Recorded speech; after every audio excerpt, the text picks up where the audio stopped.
Indian voter के पास right to elect है, वैसे ही राइट टू रिकॉल भी होना चाहिए। अगर देश का मतदाता अपने नेताओं को हायर कर सकता है तो वो नेताओं को फायर करने की शक्ति भी उसे मिलनी चाहिए। Sir, right to recall is a mechanism that empowers the voters to de elect a नेता representative before the tenure ends if he fails to discharge his और हर ड्यूटी। सर, हम एमपी एमएलए चुनते हैं, उसके बाद अगर वो काम ना करे, अपने वादे भूल जाए, जनता से दूर हो जाए, तो 5 साल तक इंतजार करने के अलावा जनता के पास कोई ताकत नहीं है।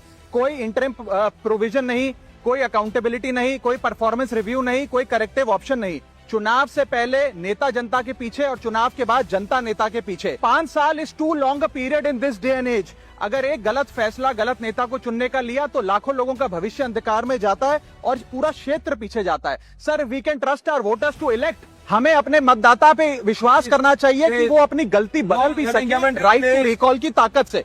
Sir, let me clarify that right to recall is not a weapon against politicians. It is an insurance policy for democracy.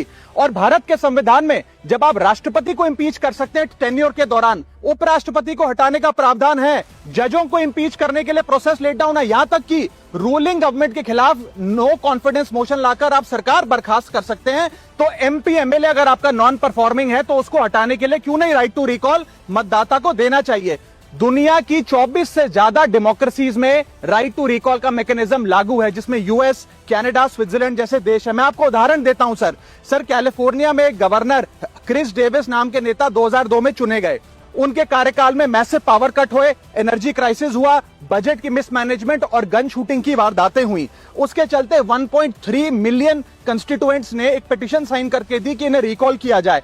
वहां के चुनाव आयोग ने रिकॉल वोट कराया 7 अक्टूबर 2003 को और 55% मतदाताओं ने वोट किया कि इस नेता को बर्खास्त किया जाए। ग्रे डेविस को हटाया गया और आर्नल्ड श्वार्ज़नेगर को वहां पे गवर्नर बनाया गया। सर, मैं बता दूं कि हिंदुस्तान में भी इसका प्रेसिडेंट है।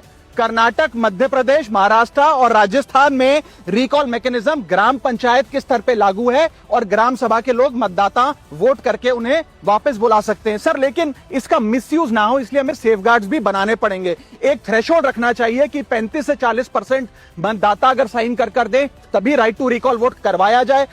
नेता को 18 महीने के लिए परफॉर्मेंस पीरियड देना चाहिए, कूलिंग ऑफ पीरियड, जिसमें उसे ना हटाया जाए। स्पेसिफिक ग्राउंड्स फॉर रिमूवल होने चाहिए ताकि फ्रिवलेस ग्राउंड्स ना हो और रिकॉल कम से कम 50% वोटों के बाद हो। ऐसा होगा तो पार्टियां भी ऐसे लोगों को टिकटें देंगी जो परफॉर्मर्स हो, ना कि नॉन परफॉर्मिंग एसेट, और भारत की डेमोक्रेसी मैच्योर होगी, सिटीजन एम्पावरमेंट बढ़ेगा and recall will give the voter the power to fix that right now sir.